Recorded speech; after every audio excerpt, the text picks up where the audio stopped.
Hello and greetings. This is Muhammad Suleiman Ahmadzai with a new session for you, my friends.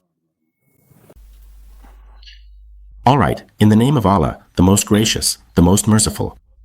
Today's lesson is about the photo viewer program or image viewer. In the first video, I explained to you the differences between various viewers, between Photos and Photos Legacy. I also explained its definition. I showed you the different ways to open it and we worked on its interface. In the next few videos, we will continue working on these lessons. In one video, the lessons will be summarized and it will cover 3 or 4 videos, so that we can fully complete the photos section. Alright, let's continue with it now. Yesterday, we told you that when we open Photos, if we click on the Photos icon or open the Photos app, it shows us a view that we previously called the Photo Organizer and Editor view. Photo Organizer and Editor view. I'll explain its view to you in the next video. When we open a photo, but for now, it opens in one of these. I told you before that if we want to temporarily open a photo in one of them, the way to do it is to right-click on the photo. We go to the Open With section. If we select Photos for it, the photo will open for us in the Photos viewer. While we were right-clicking, if we chose Open With and then Photos Legacy, it would open in the Photos Legacy viewer. We can see that it opened in both of these. These two aren't much different from each other. We worked through a complete example. Imagine that the others work the same way. You'll learn it. As you saw for yourself, we opened a photo in both of them. We also mentioned this to you yesterday, that if we want, when we double-click, it will automatically open in one of these. Again, we could do this in 2 different ways. One way is by clicking on the photo. You go to the Open With section, select this last part, choose another application, then you choose either Photos Legacy or Photos, and whichever one you pick. Always use this app to open JPG files. Once you've selected it, click OK. After that, whenever you double-click, the photo will automatically open in whichever app you chose. For example, I chose Photos, so it opened in the Photos Viewer and Editor mode. The second method is the one I told you about yesterday. That was the method where you right-click directly on Photos here. In the pop-up menu, we go to the More section. Here, we go to the App Settings section. In the App Settings section, down here, we had something called Set Default Apps, and here we have a section called Photo Viewer. In this section, we could specify that when we click on JPG images, those photos would open either in Photos, Photo View, Photos Legacy, or whichever one we choose. You can also choose other programs. Windows' suggestion and recommendation for us is to select Photos. So, I'll also choose Photos so that by default, and when I double-click, it opens with this. You know that Photos is the latest thing and it's related to Windows 10 and 11, and it has the same design in Windows 11 as well. Because Photos Legacy is something new. I've told you before that it's an old viewer, so it's better for us to choose Photos. So, when we double-click on a photo and it opens, we see that this view appears. Let's see what each part of the interface is called. I told you this yesterday. First, I'll explain the bottom section to you. Then we'll move on to the top section. Yesterday, I told you that this section is called the status bar. In this status bar, we have different items. For example, this part is called the film strip. As soon as you click, a strip opens up. For example, right now we are on this photo. Before the next photo appears, we can tell what the next photo will be by looking at the film strips. Now, when the next photo comes up, what will it be? But when you have the film strip, you can see what the next photo will be and what comes after that. Well, for now we're clicking with the mouse, but later on we'll have the famous Next button.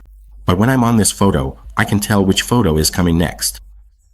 With the help of this film strip program, well, what's the shortcut for the film strip? Just press F and it activates, or press it again. So then, if you press it again, it gets deactivated. Alright, before we do this, try adding another button right on the photo itself. Here, we have a control button. Yesterday, I mentioned that these are called control buttons. As soon as you click on the next picture button above, it brings up the next photo, and when you click on the previous picture button above, it shows us the previous photo. We can also do this using the keyboard arrow keys. I click the right arrow for Next and Previous. It performs the next action, and when I click the previous arrow, It does the previous action for you. After that, what do we have? We said, well, I don't know. In the status bars. In this section, guys, we have something called zoom. For example, we have zoom in, which zooms in on the images for us. It gets closer, and we also have zoom out. As soon as you click, it zooms out. You can also do this using Ctrl+ and Ctrl-.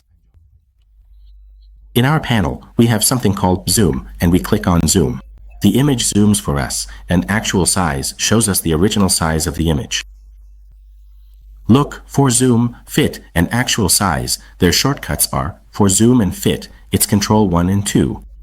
Ctrl+1 zooms it, fit, Ctrl+2 also zooms it, and Ctrl+0 goes to its actual size. Ctrl+1, Ctrl+2, but for some images, Ctrl+2 doesn't work. If I bring up some photos for you where, for example, it does this with 2 of them, look. For example, this photo works. When you press Ctrl+1, for example, Ctrl+0 brings up its actual size for us. It shows us the photo's standard size, but the control we use makes the photo fit to the zoom to window size for us. But when we select Ctrl+2, it zooms to screen.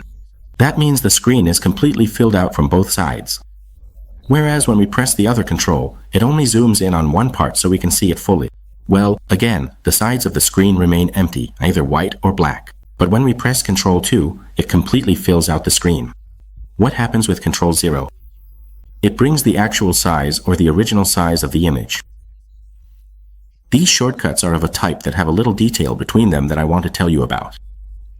There was Ctrl+, there was Ctrl-, and there was Ctrl+1 and 2.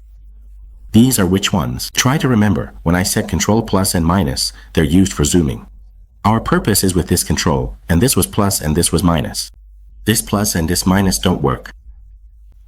Then we said that the shortcut Ctrl+1 was for zoom, Ctrl+2 was also for zoom, and Ctrl+0 would bring the actual size, the original size of the image. Sometimes, for the purpose of examination, there was Control, and this was 0, this was 1, and this was 2. With this 1, 2, and 0, it doesn't work. Meaning, you hold Control with 0, or with 1, or 2. It doesn't work with these. Like, the opposite, plus and minus worked with those, but not with these. In the same way, Ctrl+0, 1, and 2 work with that logic, but not with these. After this, here in this panel, we have another option called full screen, and as soon as you click it, your photos will open in full screen mode. And if we want, from here we can view the next photos by either clicking on next picture or previous picture, or by pressing the arrow keys, right arrow or left arrow, to show us the next or previous photos. And if we don't want to, we can press the skip button here again. What is its shortcut? F11 works directly on the desktop. On a laptop, we hold down the function key. With F11, we hold down the function key and press the F11 button, and it will go full screen for us. When you want to exit again, just press F11 or escape. That was the purpose of those keys. I'll show you again. We said that to cancel something, we use escape, and its shortcut is also F11. But on our laptop, there's a key called the FN button. We hold that down, then press F11, and that takes us into full screen and also lets us exit full screen. This is in the Fortas Legacy version. In the previous version, these buttons are located at the top. There's no difference in how they work. It's just that in Windows 11, their position has moved to the bottom. But in previous versions of Windows, they were at the top. Now, if we open Fortas Legacy, we can see that these buttons, which have the access bar, are available at the top. Alright, there's something else we want to tell you. After that, we'll move on to the next topic. Try to make sure that when we're on this page. Earlier, we mentioned that with these, we can zoom in, and there were also the shortcut keys Ctrl+ and minus for it. There's another way we can zoom in as well. On the mouse, when we want to use the scroll wheel, which is between the two mouse buttons, the left click and the right click, the primary and the secondary, we have a scroll wheel. When we use it, it zooms in on the image for us. You see, the image zooms in like this. Especially wherever your cursor is, it zooms in on that part. For example, right now our pointer is on this section. This is the end part. When we press the mouse wheel, you can see what it does in that area. It zooms in. It mostly zooms in on the areas where our mouse pointer is. But sometimes, on some computers, you might notice that when we click this, it doesn't do the job. Instead, it brings up the next and previous photos. This is related to the option we have here. We click here. This is the setting or option related to it. Inside the settings, we have something here called mouse wheel. That is, a section related to the mouse. Again, it asks us which function should be performed when we click on it. Currently, zoom in and zoom out are selected. So, when I clicked and changed it, you could see the photo zooming in and out. Whereas, if the second function is selected, then it will perform the next and previous item actions. That is, the next photo and the previous photo. For example, now if we scroll on this, we change the zoom. Now, it no longer performs the zoom function. Here, it performs the actions of these controllers. It performs the next and previous actions. We see that if we scroll upwards, it brings up the previous photos, and if we scroll downwards, it brings up the next photos. Usually, on regular computers, it's better to set it up so that the zoom function works this way. So, I go back to settings again, and in the wheel section, I set it so that whenever we scroll the wheel, it should perform the zoom function. Now, as you can see, when we scroll, it zooms in and doesn't do the next or previous actions. Alright, what else do we have? In the next video, I'll continue explaining the rest of this for you. If we record the whole thing in one video, it can sometimes cause problems. It runs into issues. That's why in the next video, I'll go over the upper sections for you. And finally, dear friends, we ask that if you found the videos helpful, please like the videos to support us and help the channel grow. Subscribe to the channel and see you in the next sessions. Goodbye.